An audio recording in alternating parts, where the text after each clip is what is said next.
Covid ಪ್ರಕರಣ ಹೆಚ್ಚಳವಾಗ್ತಾ ಇರುವಂತಹ ಹಿನ್ನೆಲೆಯಲ್ಲಿ ವೈದ್ಯಕೀಯ ಶಿಕ್ಷಣ ಸಚಿವರ ನೇತೃತ್ವದಲ್ಲಿ ಸಭೆ ನಡೆದಿದೆ.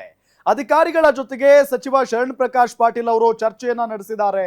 ಕೋವಿಡ್ ನಿಯಂತ್ರಣಕ್ಕೆ ಪೂರ್ವ ಸಿದ್ಧತೆ ಕುರಿತಂತೆ ಈ ಒಂದು ಸಭೆಯಲ್ಲಿ ಚರ್ಚೆ ನಡೆದಿದೆ.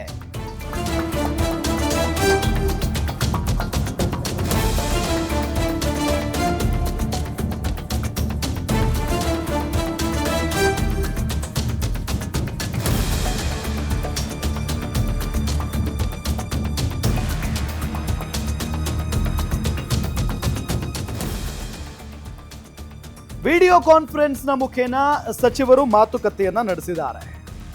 ವೆಂಟಿಲೇಟರ್ ಸೇರಿದಂತೆ ಅಗತ್ಯ ಸಿದ್ಧತೆ ಬಗ್ಗೆ ಸಚಿವರು ಸೂಚನೆಯನ್ನ ಕೊಟ್ಟಿದ್ದಾರೆ.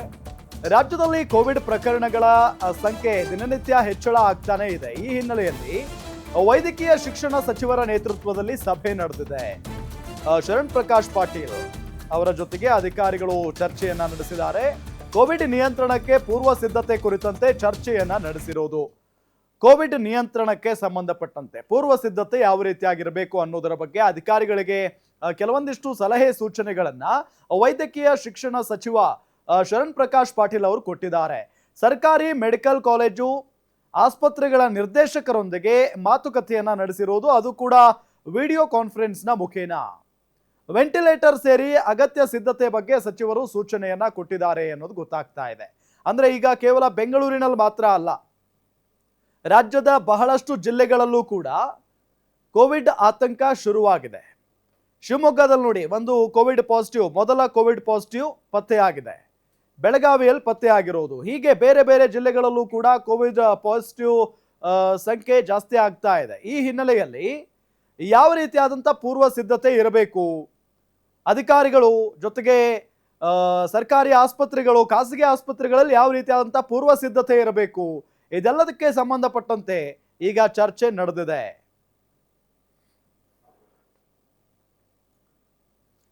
ಇದೇ ವಿಚಾರಕ್ಕೆ ಸಂಬಂಧಪಟ್ಟಂತೆ ಮತ್ತಷ್ಟು ಡೀಟೇಲ್ಸ್ ಕೊಡ್ತಾರೆ ನಮ್ಮ ಪೊಲಿಟಿಕಲ್ ರಿಪೋರ್ಟರ್ ದುರ್ಗೇಶ್. ಸಭೆ ಮುಕ್ತಾಯ ಆಗಿದೆ ಅನ್ನೋದು ಗೊತ್ತಾಗ್ತಾ ಇದೆ. ಏನೆಲ್ಲ ಸಲಹೆ ಸೂಚನೆಗಳನ್ನ ಕೊಟ್ಟರು ಸಚಿವರು? ಎಸ್ ರಾಮ್, ಏನು ರಾಜ್ಯದಲ್ಲಿ ಕೋವಿಡ್ ಪ್ರಕರಣಗಳ ಸಂಖ್ಯೆ ಹೆಚ್ಚಾಗ್ತಿರೋದ್ರಿಂದ ವೈದ್ಯಕೀಯ ಇಲಾಖೆ ಸಚಿವರಂತ ಶರಣ್ ಪ್ರಕಾಶ್ ಪಾಟೀಲ್ ಅವರು ಇವತ್ತು ಒಂದು ಅಧಿಕಾರಿಗಳೊಂದಿಗೆ ವಿಡಿಯೋ ಕಾನ್ಫರೆನ್ಸ್ ಮೂಲಕ ರಾಜ್ಯಾದ್ಯಂತ ಒಂದು ಅಲರ್ಟ್ ಘೋಷಣೆ ಮಾಡಿರುವಂತದ್ದು. ಯಾಕಂತಂದ್ರೆ ಕೋವಿಡ್ ಪ್ರಕರಣ ಸಂಖ್ಯೆ ದಿನಕ್ಕೆ ರಾಜ್ಯಾದ್ಯಂತ ಹೆಚ್ಚಾಗ್ತಾ ಇದೆ. ಬೆಳಗಾವಿ ಮತ್ತೆ ಹಲವು ಜಿಲ್ಲೆಗಳಲ್ಲಿ ಈಗಾಗಲೇ ಪ್ರಕರಣಗಳ ಸಂಖ್ಯೆ ದಾಖಲಾಗ್ತಿರುವಂತದ್ದು. ವಿಜಯನಗರ, ಬಳ್ಳಾರಿಯಲ್ಲೂ ಕೂಡ ಒಂದೊಂದು ಪ್ರಕರಣಗಳು ದಾಖಲಾಗಿರುವಂತದ್ದು. ಹೀಗಾಗಿ ಯಾವುದೇ ರೀತಿಯಂತ ಸನ್ನಿವೇಶ ಬಂದ್ರೆ ನಾವು ಸಿದ್ಧರಾಗಿರ್ಬೇಕು ಅನ್ನೋ ನಿಟ್ಟಿನಲ್ಲಿ ವೈದ್ಯರಿಗೆ ಒಂದಿಷ್ಟು ಸೂಚನೆಗಳನ್ನ ನೀಡಿದೆ. ಅದರ ಜೊತೆಗೆ ವೈದ್ಯರು ಕೂಡ ಕಡ್ಡಾಯವಾಗಿ ಮಾಸ್ಕ್ ಅನ್ನ ಬಳಕೆ ಮಾಡಬೇಕು.